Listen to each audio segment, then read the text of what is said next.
Hey guys, hope you are doing well. Welcome to AgriSilvi. देखिए soil and moisture दो बहुत ही ज्यादा important component है एनवायरमेंट का।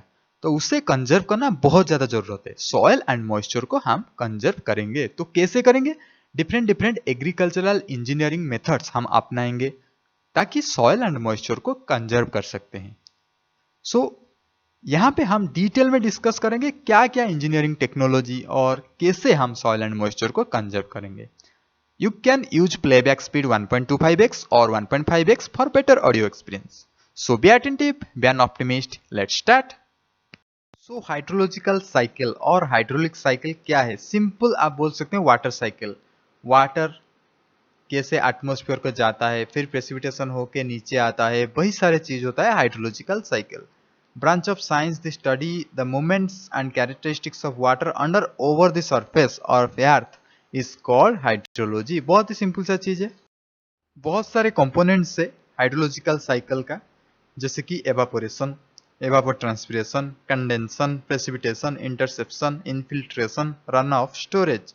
सो एक एक चीज अच्छे से डिस्कस करेंगे। यहाँ पे आप देख भी सकते हैं प्रेसिपिटेशन मतलब जो बादलों से जो वाटर नीचे आता है वही होता है प्रेसिपिटेशन। रन ऑफ मतलब एक्सेस वाटर जो कि इनफिल्ट्रेट नहीं होता है उसे बोलते हैं रन ऑफ वाटर। इनफिल्ट्रेशन जो सॉइल के नीचे चला जाता है इनफिल्ट्रेट होके।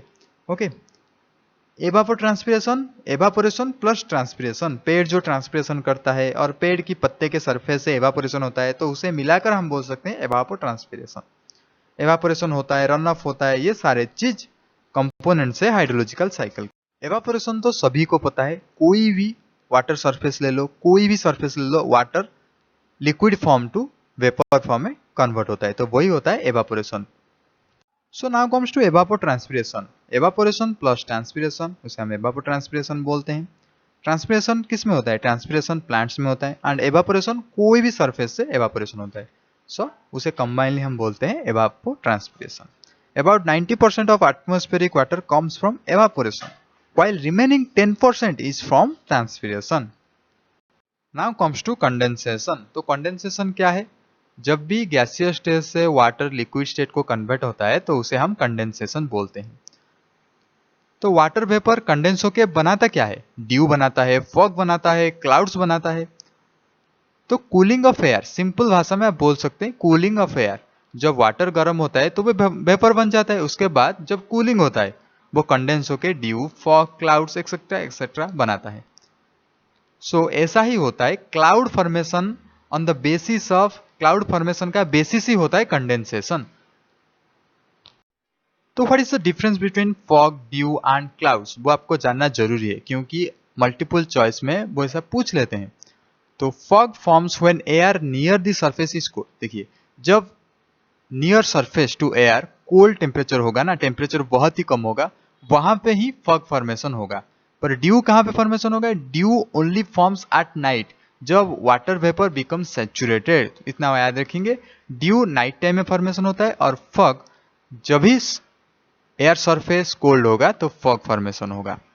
और क्लाउड्स, क्लाउड्स तो सभी को पता है, when the air containing water vapour is heated by sun. और ये जो हीटिंग प्रोसेस होता है ये कन्वेक्शन प्रोसेस से होता है। The water vapor in the air is then cooled by colder air higher in the atmosphere, causing the relative humidity to increase.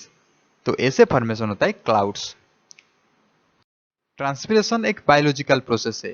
Plant से जो वाटर वेपर गैसियस फॉर्म में जाता है ना, उसे बोलते हैं ट्रांसपिरेशन। सो ये एक सिंपल बायोलॉजिकल प्रोसेस है।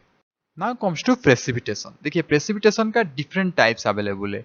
प्रेसिपिटेशन मतलब जो ऊपर से वाटर आता है ना अर्थ की तरफ, उसे ही बोलते हैं प्रेसिपिटेशन। वो डीजल फॉर्म में आ सकता है, रेन फॉर्म में आ सकता है, फ्रीजिंग रेन फॉर्म में आ सकता है, स्लीट, स्नो, हेल स्ट्रोम इसके फॉर्म में भी आ सकता है। ओके। देखिए प्रेसिपिटेशन होने के बाद वाटर का कन्वर्सन हो जाता है, मतलब कुछ कुछ वाटर बहुत ज्यादा रन ऑफ क्रिएट करते हैं, इनफ्लो रेट बढ़ जाता है उसका और रन ऑफ क्रिएट करते हैं। कुछ कुछ ऐसे वाटर होते हैं जो कि सॉइल तक रीच ही नहीं कर पाते। कुछ ऐसे होते हैं मतलब पत्ते पे लग जाते हैं, कोई भी पेड़ में ऑब्जर्व हो जाते हैं, तो वही वाटर जो सॉइल को नहीं छू पाते हैं तो वही वाटर को हम बोलेंगे इंटरसेप्शन। तो इंटरसेप्शन लॉस क्या है? इंटरसेप्शन लॉस का मतलब ये the quantity of water didn't touch to soil, okay, जो कि सॉइल तक पहुंच नहीं पाते, उसे हम बोलते हैं इंटरसेप्शन। और जो सॉइल में सॉइल जो वाटर को सॉइल ऑब्जर्व कर लेता है उसे क्या बोलेंगे, उसे बोलेंगे इनफिल्ट्रेट वाटर, इनफिल्ट्रेशन उसी प्रोसेस को बोलते हैं। जो वाटर सॉइल ऑब्जर्व कर लेगा उसे इनफिल्ट्रेशन बोलेंगे, जो वाटर सॉइल ऑब्जर्व नहीं कर पाएगा, रन ऑफ प्रोड्यूस होगा, वो उसे रन ऑफ बोलेंगे, और जो वाटर सॉइल तक ही पहुंच नहीं पाएगा उसे इंटरसेप्शन बोल देंगे। तो कुछ कुछ प्रेसिपिटेशन क्या होता है, इनफिल्ट्रेशन होता है सॉइल में। इनफिल्ट्रेशन होने के बाद पर्कुलेशन होता है, पर्कुलेशन होने के बाद ग्राउंड वाटर रिचार्ज हो जाता है, और बहुत ज्यादा प्रेसिपिटेशन हुआ तो रन ऑफ प्रोड्यूस होता है। Then excess water comes to storage, different storage, जैसे कि रिजर्वियर हो गया, लेक हो गया, ओशन हो गया, वहां पे वाटर स्टोर होता है। So this is our end of the video. If you like this video, please like and subscribe this channel so that you will get more videos in time.